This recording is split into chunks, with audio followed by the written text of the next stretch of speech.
L'immunologue américain, le Dr. Fauci, a déclaré que l'administration de Biden ne commençait pas à distribuer des vaccins, en partant de zéro. Cela contredit une nouvelle de CNN qui affirme que l'administration Trump n'a pas donné de plan à l'équipe de Biden.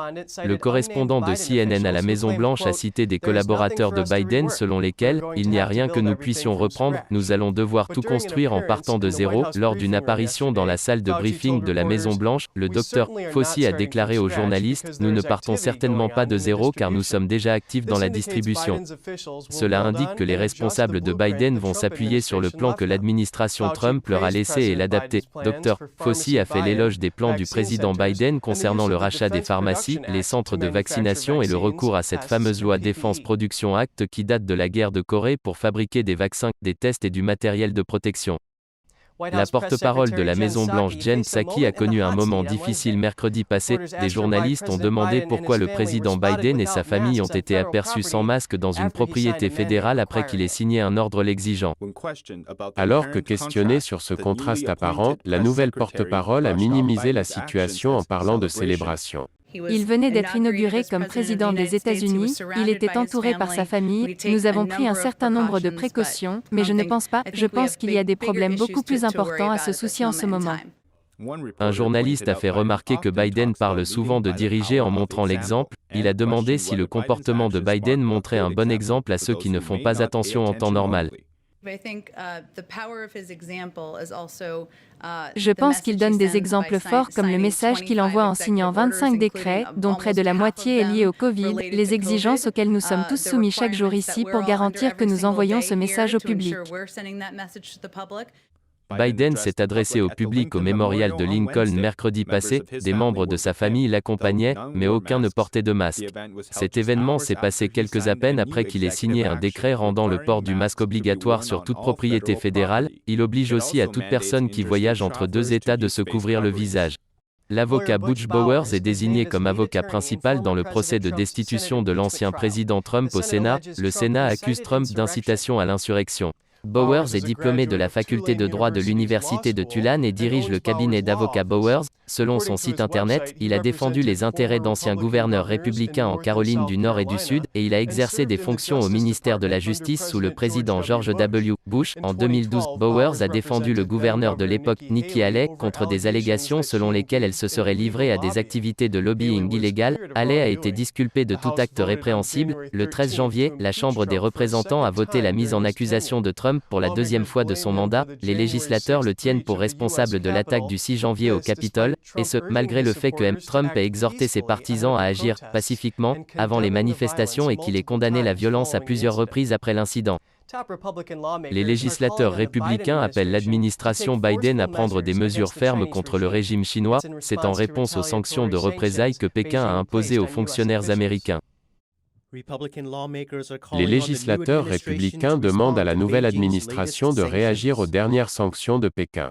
Le président sortant de la commission sénatoriale des relations étrangères, le sénateur Jim Risch, s'est connecté à Twitter. Il a écrit « En sanctionnant 28 fonctionnaires qui ont quitté leurs fonctions dans la sécurité nationale, le PCC met déjà à l'épreuve la détermination de l'administration Biden à poursuivre une approche plus stricte et plus compétitive à l'égard de la Chine. » Michael McCall, représentant principal républicain à la commission des affaires étrangères, a qualifié sur Twitter ces sanctions de « tentatives honteuses et sans fondement de faire taire et d'intimider les fonctionnaires qui tiennent le PCC pour responsable du génocide et de sa prise de contrôle de Hong Kong. Pékin a imposé des sanctions aux anciens responsables de l'administration Trump quelques minutes après que l'ancien vice-président Joe Biden ait prêté serment en tant que président. Un porte-parole du ministère chinois des Affaires étrangères a accusé les fonctionnaires américains de mener une série de coups de folie qui ont compromis les intérêts de la Chine. L'ancien secrétaire d'État Mike Pompeo est concerné par les sanctions. Parmi les autres anciens membres de l'administration Trump désormais sanctionnés figurent le conseiller commercial Peter Navarro, le conseiller à la sécurité nationale Robert O'Brien, le secrétaire à la santé Alex Azar et le conseiller adjoint à la sécurité nationale Matthew Pottinger. Jusqu'à présent, la porte-parole du Conseil national de sécurité de Biden, Emily Horn, a déclaré que les sanctions étaient improductives et cyniques. Les cotes de popularité du président Biden sont connues, et il semble que son démarrage soit lent. Ses scores sont inférieurs à ceux de ses deux prédécesseurs Trump et Obama. Le premier sondage de suivi quotidien du président par Rasmussen Report montre que 48% des personnes interrogées approuvent le travail de M. Biden et 45% le désapprouvent. Plus en détail, 36% des sondés approuvent fortement Biden, contre 38% désapprouvent fortement son administration. Ce groupe est le seul organisme de sondage national qui suit quotidiennement le taux de satisfaction du président. En comparaison, le président Trump a commencé le 20 janvier 2017 avec un taux de satisfaction de 56% et le président Obama a commencé le 20 janvier 2009 avec un taux d'approbation de 67%. L'administration Biden a déjà modifié bon nombre des politiques de M. Trump durant les 2 premiers jours de son mandat. Notre journaliste en Californie a demandé aux partisans de Trump quels sont, selon eux, les plus importants héritages de Trump et ce que la nouvelle administration leur fera. Nous avons interviewé des partisans du président Trump dans le comté d'Orange, en Californie, le jour de l'inauguration. Ils étaient réunis pour remercier le président Trump pour ses 4 années de service. Ils nous ont dit ce qu'ils pensent être les plus importants héritages de Trump. La frontière, patrouiller la frontière, construire la frontière, aider nos vétérans, c'était immense, c'était tellement bien pour nos vétérans. La Chine a été totalement abattue, totalement, et ils ont déjà interdit à beaucoup de gens de Trump d'aller même en Chine. En s'attaquant au Parti communiste chinois, ça a été un très gros truc. Critiquer la Chine, et il était grand temps, nous avons toujours essayé de tendre la main à la Chine. Je suppose avec l'espoir qu'un jour il y aura une démocratie, mais je pense que c'est un peu inutile, alors au moins, il les a pointés du doigt. Certains craignent que la nouvelle administration Biden ne fasse reculer beaucoup de politiques de Trump. Ils veulent que l'héritage du président Trump reste et que la nouvelle administration continue à s'occuper des questions importantes qui préoccupent l'Amérique. Il avait besoin de 4 ans de plus pour rendre solide ce qu'il a fait, et j'ai l'impression que ça va commencer à s'effriter jour après jour dès son départ. Nous allons perdre tellement de choses si vite. Ce qu'il a fait au Moyen-Orient, le travail de fond qu'il a accompli, je prie simplement Dieu Tout-Puissant pour que l'administration actuelle, à partir d'aujourd'hui, ne gâche pas les choses au Moyen-Orient. Je veux dire qu'il a vraiment commencé à rassembler les gens. Je pense que l'un des problèmes dont nous devons nous préoccuper est l'argent chinois qui parvient aux politiciens, à nos entreprises qui sont impliquées avec notre technologie. Ce sont les choses dont nous devons vraiment nous préoccuper, et la portée du Parti communiste dans d'autres parties du monde.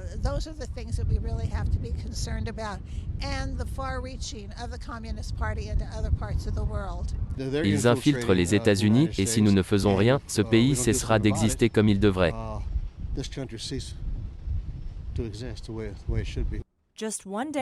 En un seul jour de sa présidence, Biden a déjà changé beaucoup de politiques importantes du président Trump. Il a rejoint l'accord de Paris sur le climat et l'Organisation mondiale de la santé, a annulé le pipeline Keystone et a arrêté la construction du mur frontalier. Il reste à voir si la nouvelle administration gardera certaines politiques que Trump a mises en place.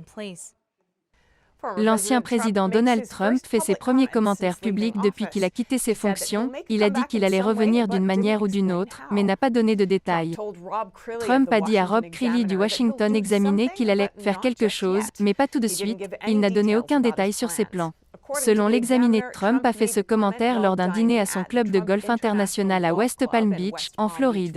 Il a fait des remarques similaires sur son « retour sous une forme ou autre » mercredi matin, avant son départ pour la Floride.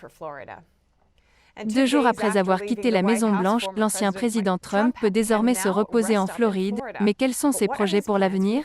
L'un de ses principaux conseillers a révélé quelques projets potentiels. Jason Miller, un des principaux conseillers de Trump, explique à Just the News que l'ancien président Trump a plusieurs objectifs pour les 2 prochaines années. L'un de ses principaux objectifs est de reconquérir le Sénat et la Chambre des Républicains lors des élections de mi-mandat de 2022. Il s'agit de mettre fin à ce qu'il appelle, je cite, la folie démocratique. Le Parti démocrate détient actuellement la majorité à la Chambre et au Sénat. Miller révèle également que Trump prévoit d'être le leader national en matière d'intégrité des électeurs. Il s'attend à ce que Trump travaille en étroite collaboration avec les assemblées législatives des États pour garantir l'intégrité des élections. Miller ajoute que Trump commencera après une période de transition, mais comme les démocrates contrôlent à la fois les deux chambres et la Maison-Blanche, Miller ne pense pas que Washington abordera la question de l'intégrité des élections. Bien que Trump n'ait pas dit s'il se présentera à nouveau à la présidence en 2024, il a déclaré à ses partisans avant de quitter ses fonctions mercredi que, je cite, « Nous serons de retour sous une forme ou une autre ». Il a également déclaré dans sa vidéo d'adieu de mardi que, je cite, « Le mouvement que nous avons lancé ne fait que commencer ». Le même jour, Miller a tweeté une photo de la Maison-Blanche avec une légende qui dit « Jusqu'en 2025 ». Le régime communiste chinois aurait développé des drones militaires plus avancés, et avec quel adversaire en tête? Les États-Unis d'Amérique.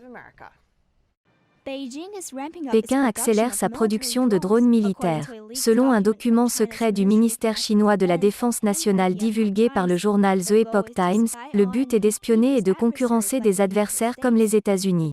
Le document de 2017 explique que le but est d'armer la défense militaire chinoise et de la rendre capable d'affronter les armes américaines. Les drones pourraient être utilisés pour récupérer des informations, ainsi que pour contrôler et restreindre les informations des autres nations. Les médias chinois ont rapporté que la Chine dépense 0,5% de son budget militaire pour les drones, alors que les États-Unis en dépensent 0,8%. Les drones militaires représentent un quart du marché chinois des drones, alors que le géant chinois des drones commerciaux, DJI, revendique plus de 80% du marché mondial. La société chinoise a été accusée de collecter des informations non nécessaires de ses utilisateurs. Des responsables américains affirment qu'elle pourrait envoyer les données des Américains en Chine. L'entreprise nie ces accusations. Les services de police de 22 États américains utilisent les drones chinois pour faire respecter les directives de distanciation sociale. L'administration Trump a interdit à DJI d'acheter des produits américains en invoquant des problèmes de sécurité. Cette décision a porté un coup dur aux entreprises qui dépendent fortement des composants électroniques fabriqués aux États-Unis. Google menace de fermer son moteur de recherche en Australie si le gouvernement australien l'oblige à payer pour l'actualité. L'Australie est en train de considérer une nouvelle loi dans ce sens. Google menace de bloquer son moteur de recherche en Australie si le gouvernement adopte cette nouvelle loi qui obligerait Google et Facebook à payer des droits d'utilisation aux médias australiens.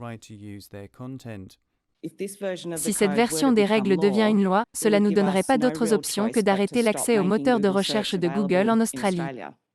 Le Premier ministre australien Scott Morrison a vite réagi. L'Australie fait des lois sur ce qui peut être fait en Australie, cela est fait par notre Parlement et notre gouvernement, c'est comme ça que les choses fonctionnent en Australie, tous ceux qui sont prêts à l'accepter sont les bienvenus, mais nous ne répondons pas aux menaces. La menace de Google intensifie une bataille avec des éditeurs comme News Corp qui est suivie de près dans le monde entier. Le géant du web affirme que 19 millions d'utilisateurs australiens rencontreraient des difficultés sur YouTube et son moteur de recherche si cette nouvelle loi entrait en vigueur. Google n'a pas rendu public ses ventes en Australie, mais les publicités liées à son moteur de recherche font l'essentiel de son chiffre d'affaires et de ses profits globalement. Cette semaine, les États-Unis ont demandé à l'Australie d'abandonner ces propositions de loi qui ont un fort soutien politique et ont suggéré que l'Australie s'oriente plutôt vers un code de pratique volontaire. L'Australie affirme que Google et Facebook détiennent une part trop importante du marché de l'industrie des médias, et que c'est une menace potentielle pour la démocratie. Est-ce que les Big Tech paient leur influence? 7 géants de la technologie dont Amazon, Google et Facebook ont dépensé près d'un demi-milliard de dollars en lobbying cette dernière décennie. Voici plus de détails. Une analyse du Washington Post montre que les géants de la technologie ont en tout dépensé près de 500 millions de dollars durant ces 10 dernières années en lobbying. En 2020, Amazon, Apple, Facebook, Google et Microsoft ont dépensé un peu plus de 61 millions de dollars en lobbying. Toutes ces compagnies excepté Microsoft ont eu des contrôles anti-concurrentiels l'année dernière. Le membre du Congrès démocrate David Cicilline était à la tête de ces enquêtes anticoncurrentielles. Il a affirmé au Washington Post que toutes ces dépenses servent à repousser des menaces de réglementation. Il a dit « Ces compagnies, parce qu'elles sont si grandes, ont un immense pouvoir économique et politique, et elles dépensent des centaines de millions de dollars pour essayer de protéger leur status quo ». Le rapport concluait que Apple, Amazon, Facebook et Google détenaient tout un pouvoir monopolistique. Il recommande que le Congrès remanie les lois qui leur ont permis de devenir aussi puissant, renforce les lois anticoncurrentielles existantes et considère de scinder ces compagnies. Les 4 géants de la technologie s'opposent aux recommandations du rapport et ont défendu leurs pratiques. Certains maintiennent que plus de régulation réduirait la compétitivité au détriment des consommateurs et étoufferait l'innovation. Pour éviter la censure de YouTube, vous pouvez vous rendre dès maintenant sur notre site internet et vous inscrire à la newsletter pour pouvoir recevoir toutes les informations et continuer à nous suivre sur la toile. Par ailleurs, vous pouvez également nous retrouver sur les plateformes Odyssey et Rumble.